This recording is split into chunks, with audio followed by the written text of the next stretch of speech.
Hey everyone, hi, welcome to the show. I want to thank you, thank you, thank you.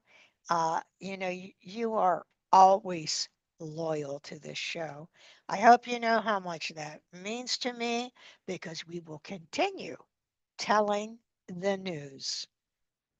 The news always must be told. So, with that, hey, hello, Richard Roberts in Brazil. How are you? You know, I love you so much. Can't wait to see you. Gang Yang in South Korea. Best wishes to you and to all of my friends in Kazakhstan, Indonesia, Japan, Panama that I've been to visit to talk about why you should hire people with disabilities, why people with disabilities have quality of life and dignity, and that they should be treated accordingly. So, hello to everyone. Thank you to the U.S. State Department for, sending me on all of these trips.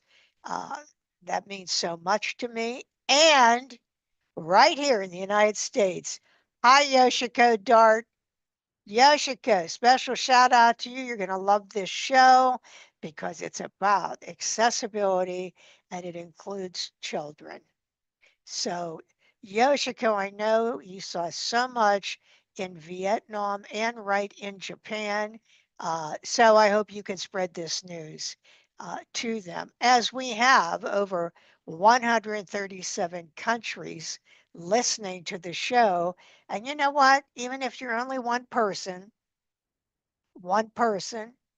can make a difference no matter where you are. So, shout out to all of my friends around the world. And wow, we have such a great sponsor. Highmark has continued being the sponsor of this show. And that means so much to me. What a great company that they are. Well, I'm very excited about the show today because I met this wonderful young man who is brilliant, to say the least.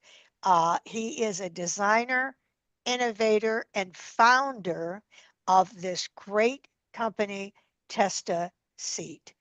Alex, is it Get? I want to make sure I pronounce your name right. Yes, Yeah, it's okay. correct. Alex, welcome to the show. Thank you for having me, Joyce. Great pleasure to Oh, be it's here. Well, it's a pleasure to have you. You know, Alex, there are people throughout the United States and around the world that want to know more about you. So, you grew up in Israel. Where in Israel did you grow up? And tell us about your education at IIT and Bezalel. Is that Betzalel. right? Yeah, Okay. yeah. All right. So we moved to Israel in 95 when I was 8 years old. We was living in small town near Ashkelon. It's really on the south, 20 minutes from Gaza. Um, really small town. And then after my army service, I moved and I was electronic engineer, was working with the technology all the time. But then I started to like design and I moved to Jerusalem and started my industrial designer bachelor's. So moving to industrial design, liking it so much, the understanding of how we can make products, how we can design products, driven me also to start my master degree in ITT, is the Israeli Institute of Technology.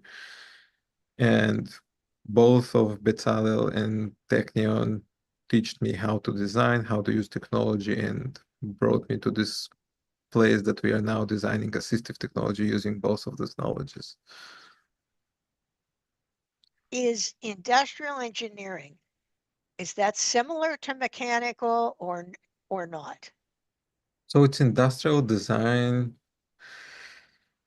It's a mixture between engineering. It's mixture between how we manufacturing things, how we designing things as well. And I think one of the main things that really appeals also in the assistive technology for me, it's actually how we're designing things, for who we're designing things, and why we're designing the things. So We're learning all the processes from really the beginning of the product, asking the questions, who will use the product, why they will using the product. So it's kind of a journey when we're starting to ask the questions of how we use the product, who use the product, then how we're designing the product to make it really usable by this population that we're designing the product for, and then ending up with how we actually manufacturing the product. Because there's many different manufacturing approaches, so we kind of covering all this spectrum of why and then how the product is actually live. Let me, when did you say you moved here to the United States? 3 years ago, Well, you did a great job in that short time period with English. I I'm mean, I assure you, it would be much harder for me to learn Hebrew. So, you really did a good job quickly. Um, okay, well, that's fascinating. But you are now a design engineer. So why why did you choose that field and begin working with people with disabilities? How did those two things come together? I will also connect with about what you mentioning and also about your work. Why it's so important that people with disabilities will be in workforce. Why we need to be among them all the time. There is not enough exposure to people with disabilities from any discipline in education. I think it's also usually we not see enough people with disabilities on streets, on work sites, and in education. For me, it also was almost the same because until age of 24, I I saw people with disabilities. Sometimes I interacted with some of them, but not really understanding the gaps. Then the organization that we also have in Pittsburgh right now, it's Tikkun Olam Makers. It's an organization that the main focus is to bring engineers, designers, architects together to solve a problem for one person with disability. Once we started to develop those solutions for people with disabilities, I realized just in age of 24 how many people with disabilities exist in the world, how many different challenges they have all the time. And from the industrial design perspective, I saw why there is no enough solutions for them because we have so many different people with disabilities, different ages, different disabilities. They're requiring so many different solutions, but we used to mass produce all the products. If it's not fitting you, you can't use it, right? If it's not designed specifically for you, you can't use it. So I started to see how many products missing on the market and no one wants to make them only because starting really realizing and working with people with disabilities. And I'm always been a person that looking to solve complicated challenges. And instead of looking for those challenges, we have so many challenges to solve. So for me, it started to be something really fascinating, especially because sometimes it's so easy to solve those problems, but it's only help for one person. So usually no one will solve it because it's small market or no one really have the time to solve the problem. So for me, this was the really interesting point when I realized that there is so many things that not really done well, and the technology that we have now can really be helpful for do it.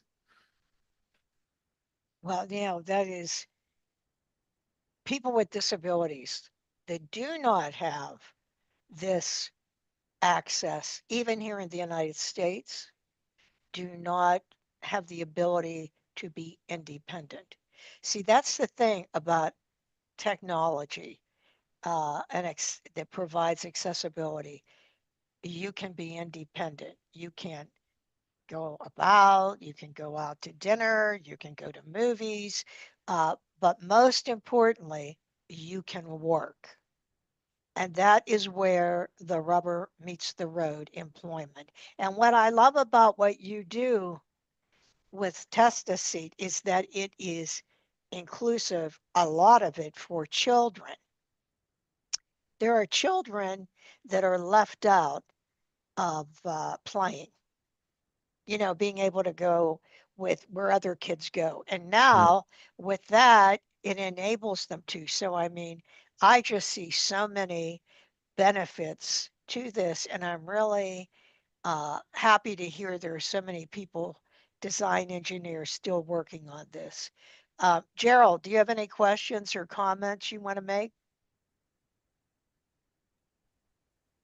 I just think that the statement you said, especially about the personalization here, is such a huge thing because I think about the reasonable accommodations processes too that happen to support individuals in jobs, in school, and so many things. And it's just about doing things often just even slightly differently for somebody. Just a small modification can make the hugest difference in the world for inclusion of somebody.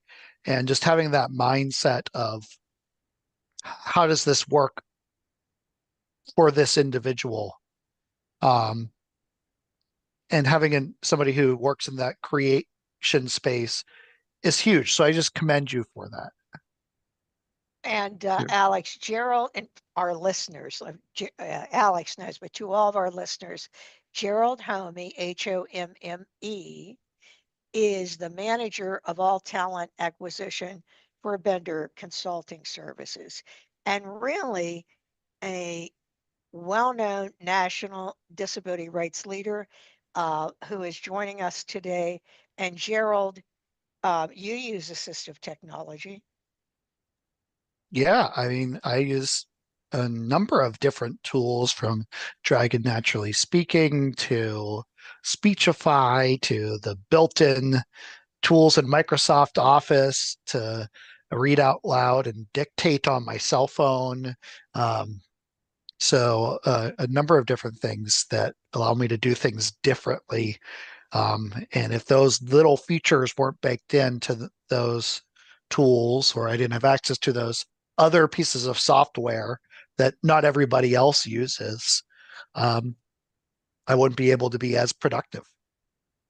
And remember, everyone, you've heard Gerald talk about this before, but he lives with learning disabilities, a mental health disability, and PTSD and migraines. And Gerald, we're focused on, I'm going to focus on the learning disabilities. Just so you know, whether you have dyslexia, dysgraphia, or I know there are other types, but no matter what type it is, you can work. There is assistive technology out there for you. And if you have a question, you're listening to the show, it's G as in Gerald, Homme, GHOM as in Mary, MME at benderconsult.com. And Gerald, thank you so much. We're so happy to have you with us. We're going to go to break and then we'll be right back. If you just joined us, we're talking to Alexander Gett, the designer, innovator, and founder of Testaseat. Don't go away. We'll be right back.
Hey everyone, welcome back. If you just joined us, we are talking to Alex Get, designer, innovator, and founder of Test to Seat.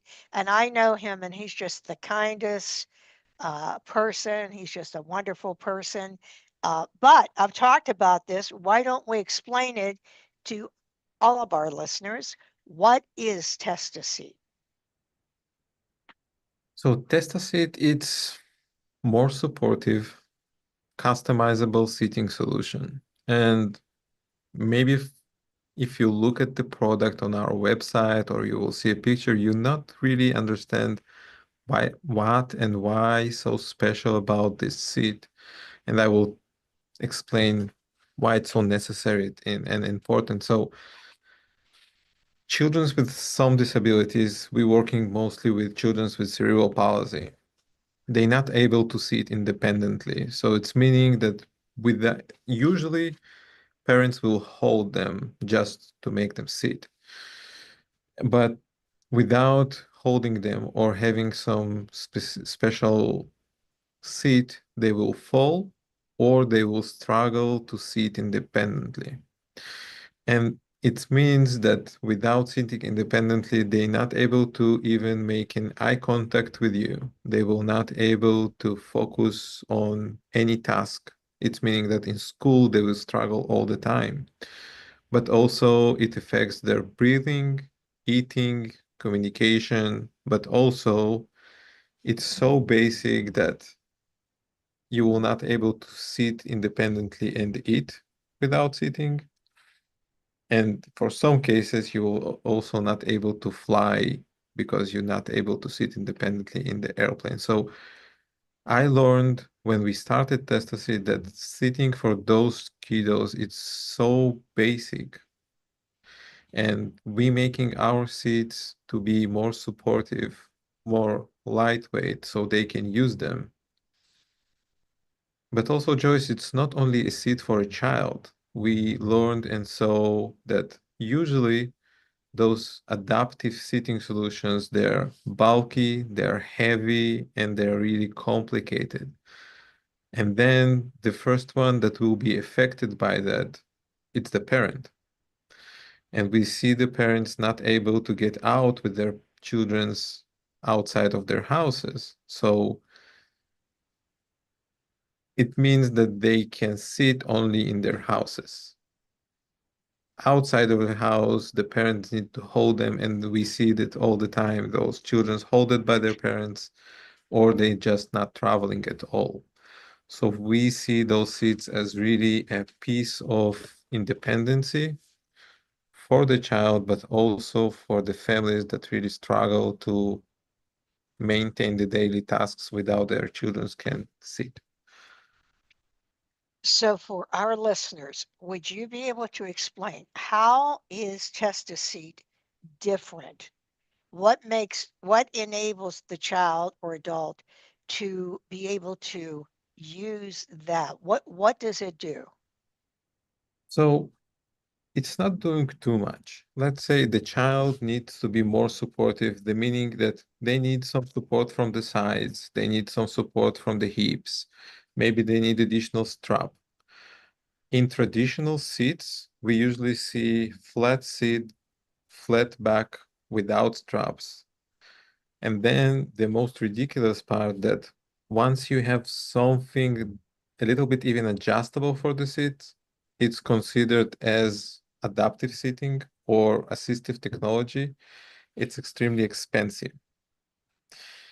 And most of those seating solutions are really bulky because there is no tailor or no one can make you a specific seat. Every child is different. Every child have different disability. There is no one today that can customize a seat like a cast or a splint.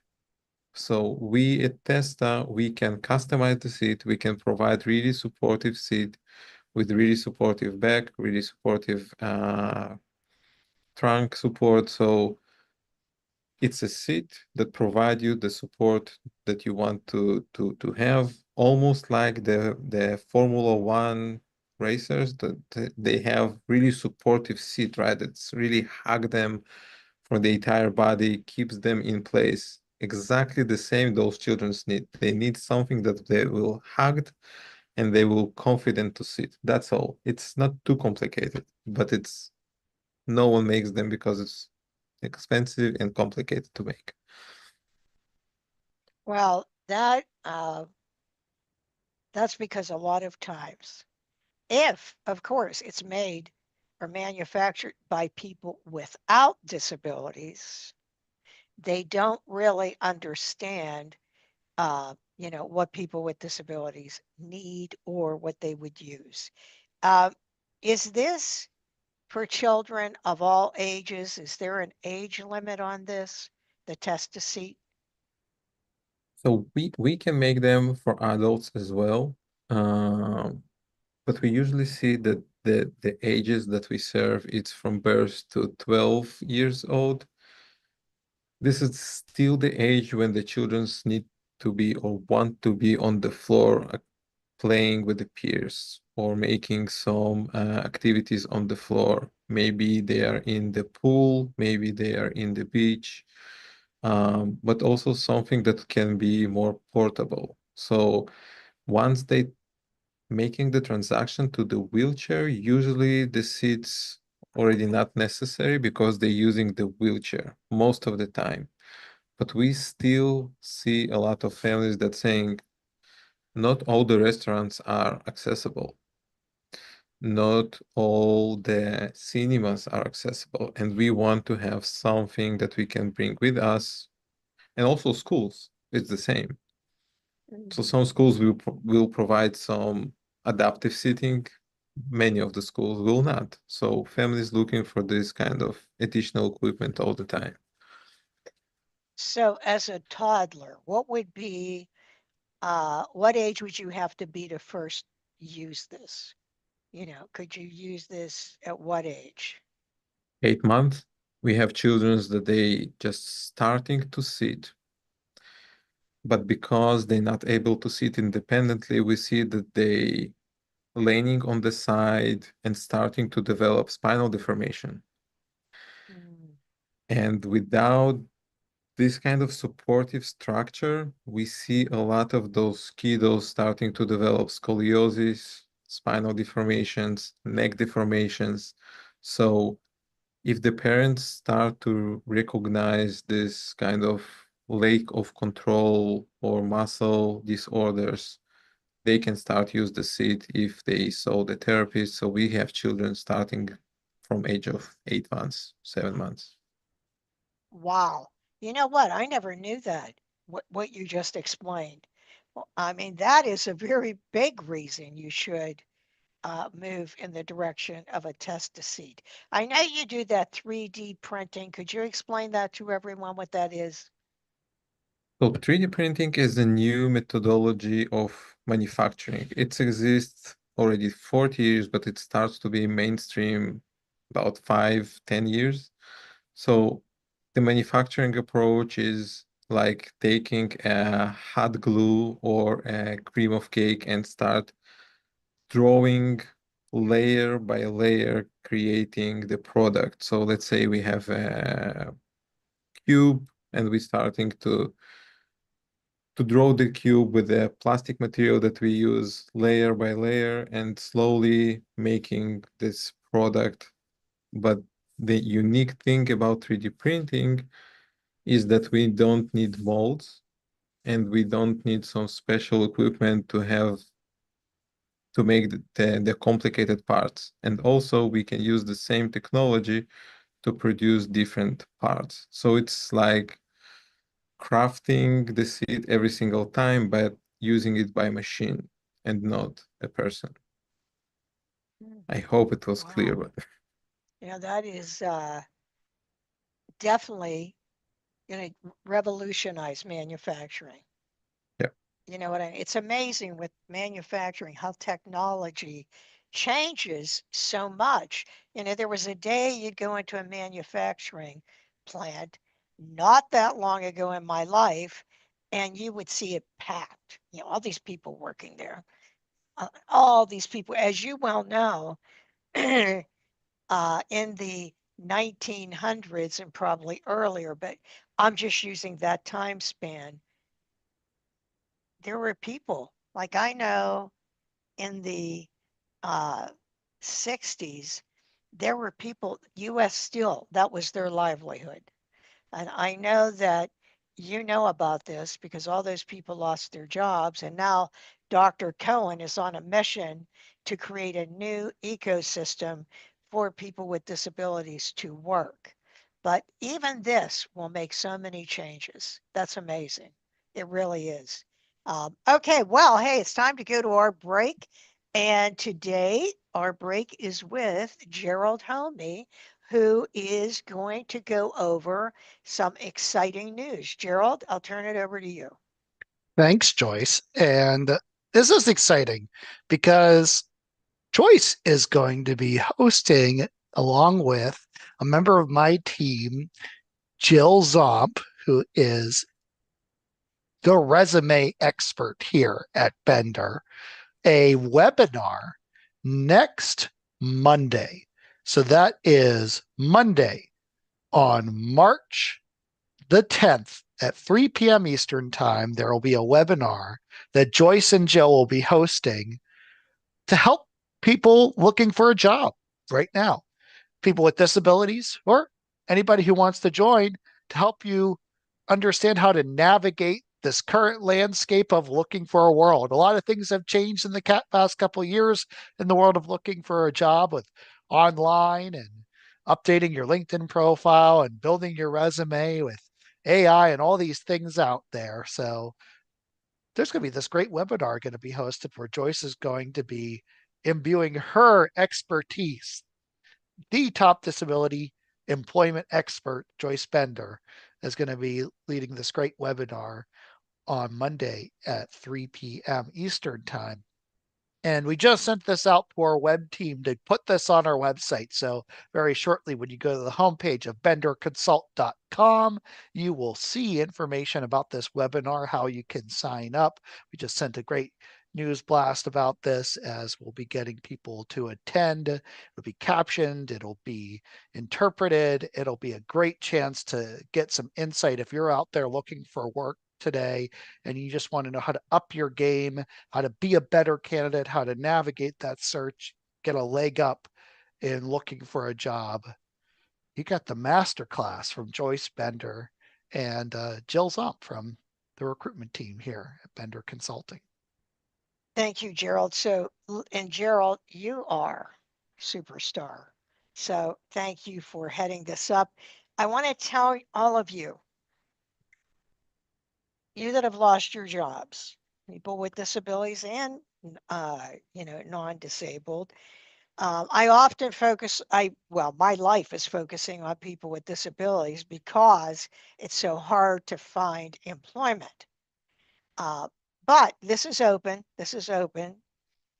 to all. But listen to me, if you lost your job, go to this webinar. We're going to talk about how you're re-engineering yourself. We want to help. I want to help. My team wants to help. There's no charge. Make sure you go to this webinar and tell everyone you know about it, and go to our website. You can see all about it. benderconsult.com, www.benderconsult.com.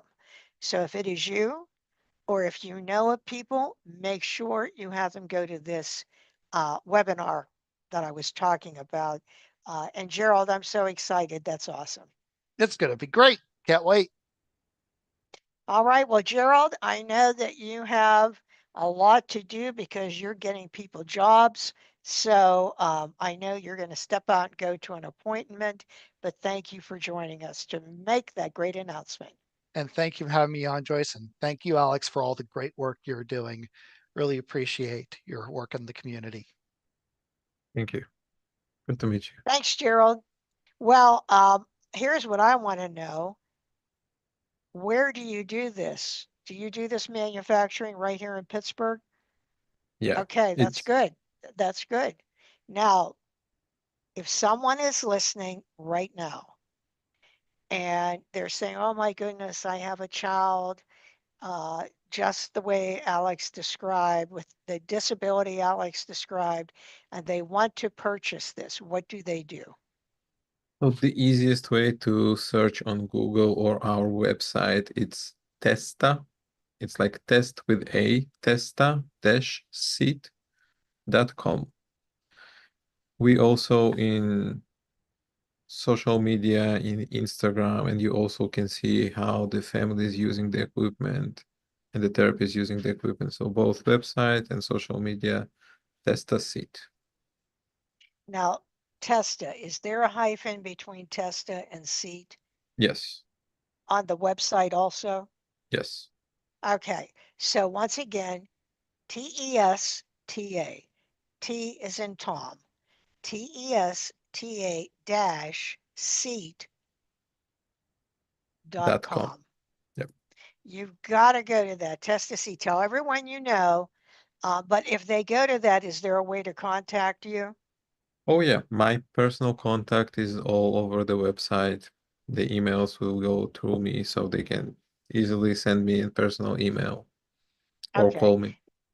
all right. Now, let's say someone's listening to the show right now and they want to make a donation uh, to Test to See. What do they do? So we will open this option to donate on the website. They just can contact me and we'll find a way how to make it. Okay. Well, keep looking because you are going to open that. And I just want to say, everyone go there. You know why? It doesn't matter how small the donation. Don't forget about this. Do not forget about this. It's so important. You are helping children and adults gain freedom and independence by having this equipment, which is so unbelievable. Okay, now, uh, the next question is a little involved because I want you to explain Pittsburgh Abilitech, Tom, and 412, because all of this is connected, but I often have a hard time explaining the difference. So let's start with Pittsburgh Abilitech. What is that? So the 412 Ability Tech, it's a one place that we're trying to create, and we're creating that to connect all organizations that working on disabilities to start communicate with each other. When I moved to Pittsburgh, I realized that there is so many different organizations that working in this domain of assistive technology. But again, because there is so many different disabilities, everyone works in his silo, right? So if we have the Ear and Eye Foundation, they focusing on blind people or people with deaf. They not really know about childrens with some disabilities. So they not really know what happens in town for disabilities in children's or other disabilities. But once we connecting them, so we have in-person meetings, we have a website that you can visit and start see what different services, what different companies exist in Pittsburgh.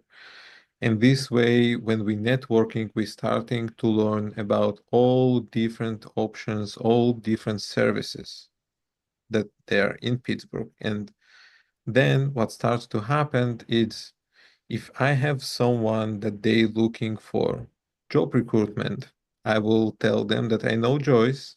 You can go to Joyce and she will help you, right? Or I know this organization that they having accessible living, or they have programs for children with disabilities. We start to help each other to refer people to each other because one of the biggest challenges in this domain is how you find the services. If you a fresh mom with a child with disability, you just start to learn about all these services, products, and its entire world, but working together, we helping each other to understand what exists, helping the patients, helping the families, and then also helping all the organizations just finding those people much easier. So this is really in general about 412 Ability Tech, but we also see how we now working with schools and trying to get all the schools also not only learn about technology, but how assistive technology can be implemented in the schools. And we have summer camps and we have schools that children's help people with disabilities in developing products. So we're trying to make the assistive technology something more fundamental from the early ages, because then we know that they will be more empathic and they will know about disabilities in the early age and they will know how to help them in the future. Oh, so that is so great because it's sort of like a portal, sort of like a place everyone goes to. Yeah, that Yep. is really great. And is there a website? Yes, it's 412abilitytech.org. All right. Well, okay, moving on now to Tom. What is Tom? Tom. So Tom, it's Tikkun Olam Makers. It's a non-profit organization. And this is also how I started to realize how many different disabilities exist. So because most of the products, they have a small market. No one will make those products commercialized. No one will manufacture those products. We are ending up with a lot of needs, but not a lot of the products. And then Tom Tikkun makers, we are working with students, engineers, designers, therapists, working, developing some products or maybe some prototypes, even just starting points for some solutions, uploading all this knowledge and all these prototypes to a website that open to all. And in this way, we are creating an open source community that can download the existing product or maybe see what different solutions students working on. And we also delivering the product. So let's say we have a prosthetic arm that we developed and we now have someone that needs a prosthetic arm. We can work with them and make them the prosthetic arm as part of the Tom Tikkun project. But the idea is once we know that no one will make those products, we want to start generating those products to the general community so everyone can use it and contribute to the development of the products. Now, this started in Israel. It started in How Israel. how did that happen? I mean, how did that happen? So it's kind of event that called makeathons or hackathons that people just gathering together and Yeah. making different stuff. Um, I was lucky enough to meet a good friend, Sefi Atias, that he was have this idea of let's make a makeathon that helps people with disabilities. That's all. It was one event with many engineers, designers, but after this event, so many professionals realized that the challenge of assistive technology is huge. And working together, we developed so many incredible products that no one was thinking about them. So the community started to grow slowly, and then the foundation started to donate to Tom Tikkun makers. Now it's a global movement.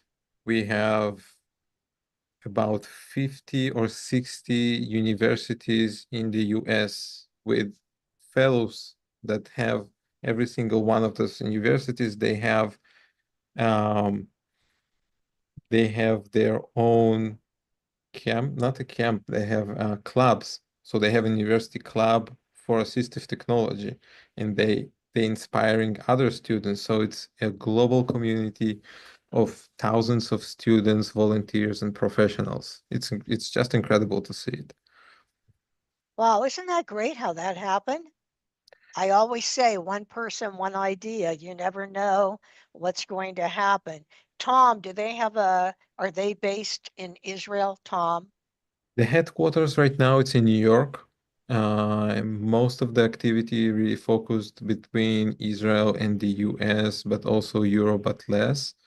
Um, including also Japan and many other countries, but the majority of the activity is in the US. In where? Where do you say Tom is headquartered? In New York. Wow, that's great. Yep. That is really great. That's wonderful. Well, um, if students are listening and they are interested, could they send information to Tom? This is the best time for students to apply because the next fellowship program registration is open now. If they look at Google and they tap TOM education.org, they will find the website to register to the next fellowship program. And it's incredible fellowship program that all students can join and work together to make those assistive technology, creating the clubs in their university. So it's highly recommended. That is awesome. Really great. That is wonderful. Well, I will be spreading the news and I will be putting that on our social media because what a great opportunity. So first, I guess the goal of Abilitech is just to bring everyone together and also to create this ecosystem because I know Dr. Jeffrey Cohen at Suburban General Hospital rents out space to people with disabilities, new ideas, or people that are doing work for people with disabilities. And it is unbelievable. And you get in touch with me if you're listening and you're in the Pittsburgh area, because I will get you in touch with them. But he is really working hard. His idea of creating a new post steel manufacturing, something now that people with disabilities um, and people in general could get involved with. So, Alex, I am so impressed with you and everything you're doing. And by the way, if you're Thank you. listening to the show, remember this show is on demand. Right now, you'll be able after this to go to YouTube and you'll see it says Disability Matters in this show, but also you can go to Spotify or Amazon or Apple. Like if you went to Audible, you're going to see all the past guests. And by tomorrow, this show, and you can download this show and share it with anyone that you know. And I hope you will do that. But Alex, someone really influenced you. So I have to ask you, who is your role model? I think it's the people with disabilities that we call them sometimes need knowers. Uh, Many people trying to solve problems, but when you start speak with people with disabilities, usually they know what they need. No one asks them most of the time, but they Mhm, know what they need. If you start mhm. asking them and communicate and work with them, it will be so much easier to develop the solution. So I speak all the time with the families. I speak all the time with the person with disability. And when you stop thinking about them with like a person with disability and you speak with them and you really understand what is the gaps, what the abilities, what they can do, how you can help them, it starts to be a different conversation. So I think I'm mostly inspired with people with disabilities that really sharing about the disability and really explaining how and what they expect or maybe something can help them, and my mind starts to think about the solutions or how it can help. But yeah, it's always incredible conversations to see the families, to see the people with disabilities. I think it's my biggest inspiration with all the process. Well, I want to commend you because of your realization of Ask Me. ask the person with the disability. There's a saying that's famous from when in the 1980s, when the disability rights community was really taking off and protesting to get the ADA signed in 1990. And the saying was, nothing about us without us. In Exactly. other words, don't have a board of directors telling people with disabilities what they need. Instead, come to us, put us on the board. Same thing here. Don't manufacture what you think we need. You ask us. So I commend you, Alex, for understanding that. Because as you said, who would know more Yep. than that person what they need? So that's good. That is great. So what plans do you have, Alex, in 2025 for Test-A-Seat? We hope to get to much clinics and rehabilitation centers as possible from so many different reasons. One of the reasons we're trying to get to many locations as possible, because one of the things that we hear from families that the equipment is too expensive, we can't trial it, but then we buy it and we see that it's not fitting the children. So we're trying to be a little bit different than other manufacturers. We're trying to distribute the seats for many different clinics so the families can reach out and trial it. But we also see that many small clinics in suburban areas or rural areas that not really accessible to the city and all the resources, they don't have any equipment or they don't have any access to the assistive technology. And then the families that they serving are the same. They need to travel a lot. So we're trying to get a little bit different approach from centralizing and saying you can find everything here in this the urban area, but we're trying to work. So the goal for 25, I would say, to distribute our seats for many clinicians, therapists, and community centers. We're working with a lot of lending libraries now and community services. So they have the equipment, but they're also providing the equipment for families. So I believe that this will be the main goal. And of course, as you just said, to become more well-known, because I really urge you to tell everyone you know about Test-A-Seat. Okay, well, Alex, what message do you have for our listeners? Search and ask your neighbors if you have a disability or you have someone with disability. Not don't think that the answer always will be at one place or at one professional that will tell you something that they think. Check it with different communities, check it with different families. I saw so many families that they feel that they lost and then they found other families and other communities that supports them. So look for these supportive places. And Joyce, you doing such an incredible work, always reaching out and spreading the word and just sharing different resources. And this is something so important. So don't stop looking and searching for different opportunities, different resources. There is so many of them right now. This is also a challenge, but keep looking, so keep asking your neighbors as well. Keep asking. What good advice. And we spoke earlier about this webinar. If you have lost your job, don't give up. Do not give up. Don't doubt yourself. There is a way. That's why I'm doing this webinar. I want to help you. I want to show you how to re-engineer yourself. For example, sometimes it's very difficult for people in have worked in the government to understand the transition to the private sector, even especially with their resume or presenting themselves.